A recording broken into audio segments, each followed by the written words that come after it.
I am here for one reason and one reason only. I'm not chasing anything other than trying to see if I can qualify for Worlds in New Zealand at the end of the year.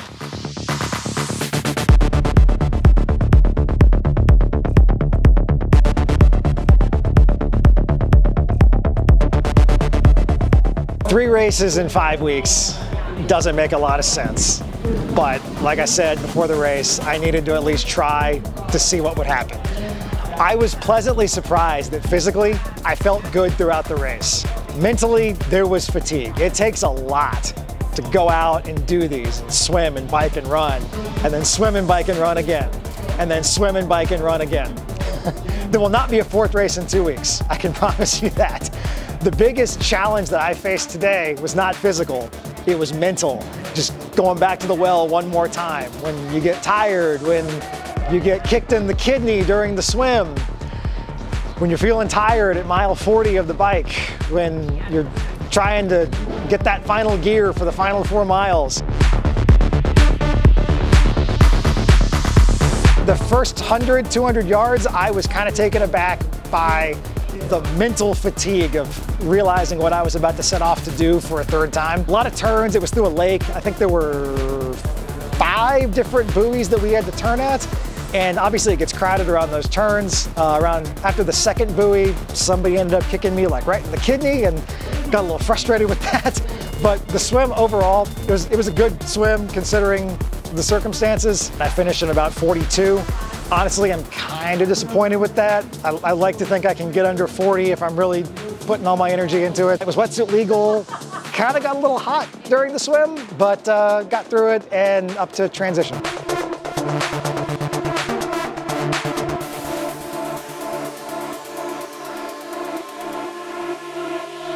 I had looked at the bike course a lot, honestly probably more than I normally do for a race. I figured there would be fatigue, and there was. The biggest hills all came before mile 27. So I was just gearing to get through mile 27 and then hammer down the rest of the way.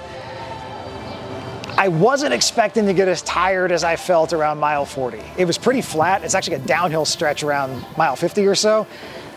I was having to dig deep to get through that. The hills weren't a problem. I'm also glad that the hills were early, because I think if there were hills late, it might have gotten into me a little bit more.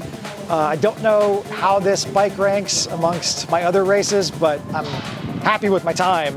And I got into transition and I felt good and strong, all things considered, for one more run before I get to take a break. You're doing great, man. Just execute your run, man. Execute your run. We had talked about what time I should shoot for as my mile pace, and we had settled on around 8 minutes. And that's what I set out to do. And for the first 11 miles, I was in the 8s. There were a couple hills, I slowed down a little bit, but I was trying as best I could to stay around that 8-minute pace all the way through, with the hope that when we got towards the end, towards the second lap, that I'd have that extra gear and could get a little quicker. I've been pretty open that my goal over 2024 is to finish one of these in sub 5. I looked at my time coming into transition and I knew that that probably wasn't going to be possible today, and I just sort of put it out of my mind. Like, there will be other races, there will be other times, other races where I taper normally. So I gave myself permission to let that one go. When I got around 4 miles to go, if you look at the results in Strava or the Ironman Tracker app, you'll see a noticeable bump in pace. And that's when I had done the math in my mind and realized, okay, there's a PR out there, but it's gonna take a little bit more work. And those final 4 miles, I think they averaged around 7:30. The final mile and a half was probably closer to 7. Wasn't having a good time then. That was hard work. I was tired. The fatigue of 370.3s was bearing down on me. But the motivation beyond, giving my best for the award ceremony was I wanted to come out of here with a PR, and I did by about 3 minutes. Mile 11 was the fastest mile I ran all day. It also felt the longest because the weight of all of this, like I kept looking at my watch and it was saying around 7, and I kind of didn't believe it because I just felt so tired. And this course is kind of unique where you run through downtown and you don't actually see the finish line until like 2 blocks away. You hang a left and then it's right there. So the motivation, like seeing it in the distance, I didn't have that. All I had was just buildings and traffic lights. So I was just going by distance on my watch, knowing I was getting closer, but it felt like a really long time. And when I got to mile 11, I realized as long as I could hold that, which I felt like I could, it was going to be a PR day. And I've said that a lot in the last year or so, and I'm thankful and proud that I've been able to say that. When I finally saw the finish line, it was relief. Doing 3 of these in 5 weeks is crazy, and that felt like the finish line not only of today, but of this crazy 5-week stretch from St. George to Chattanooga to Des Moines. I was not racing at 100% today. I finished today at 5:10. Chattanooga 3 weeks ago was 5:13, so this is yet again a PR for me. I didn't drive all this way to not leave everything out there. And, I am tired. I've got some thoughts on my mind. This is gonna be a tough one, so bear with me. Whatever happens in this award ceremony roll down in a minute, it's not gonna be my core memory from the day. Core memory is that 3 of the most special people in my universe came all the way to Iowa for me to give this world's goal one more shot. Tiff and Cait came all the way from Austin, 13 hours of driving. This is the start of my 5th triathlon season. I did 3 seasons without training with them, and then last year, and then into this year.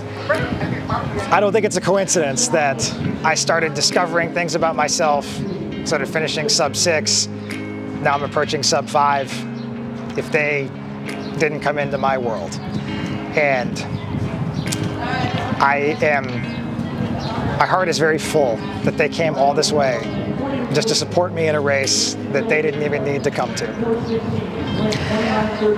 3rd person that came, most important person, is Katie. Triathlons are hard. Ironman events are hard. Katie's dealt with a lot of stuff in the last 2 years away from triathlon, and she is the strongest and the bravest person I've ever met. So whenever this stuff gets hard, I think about her. And she came to Iowa to support me too. Sorry for getting teary-eyed. It's my thing. Whenever I finish these, I'm always really grateful that Katie's at the finish line. Because there's an alternative scenario where she might not be. And she came all this way when she didn't need to, just like Tiff and Cait, to support me. So whatever happens with Worlds, obviously I care, obviously it matters. This is my fastest 70.3 ever. I've never ranked this high in a race ever. A year ago when I qualified, I didn't have a time like this. I didn't have a rank like this. Whatever happens with Worlds doesn't matter. My heart is full, and I will forever remember this day and this race because of the 3 people that came up here to support me.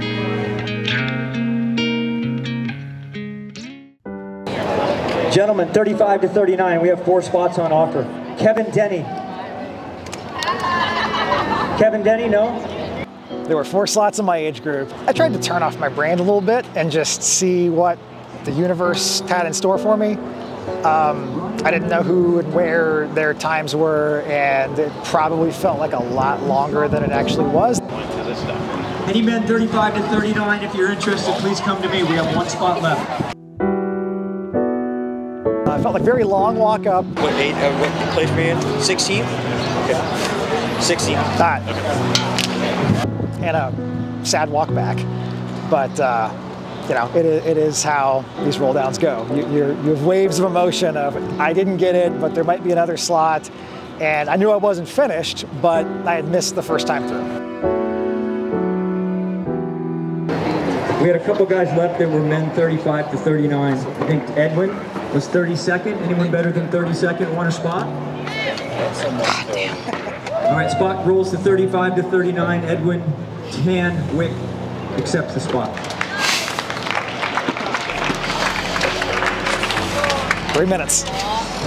So going back up there, I knew it was 2 of us that were interested. I didn't know where he placed or what his time was. and he finished 2 places ahead of me by 2.5 minutes. I'm probably going to spend the drive to St. Louis wondering if there were 2.5 minutes for me. That is a wasted exercise, and I'm going to try to shut that thought up as soon as possible. When I get back to Nashville, nothing changes. My goal is to still finish one of these in sub 5 this year, and the best solution to make sure that I don't feel this feeling right now is to get faster, and I will. I'm sad that I won't get to go on a trip with Cait and Tiff to a really cool place again, but it's okay. Like I said 30 minutes ago when we did the last interview, nothing about today changes.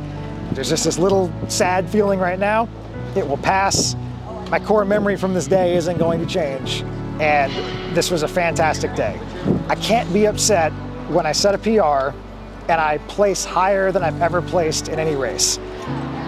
Little bummed right now. It will pass, and my takeaway from this race is that it was a wonderful step towards something even more awesome in the future. No regrets whatsoever. It was a great day.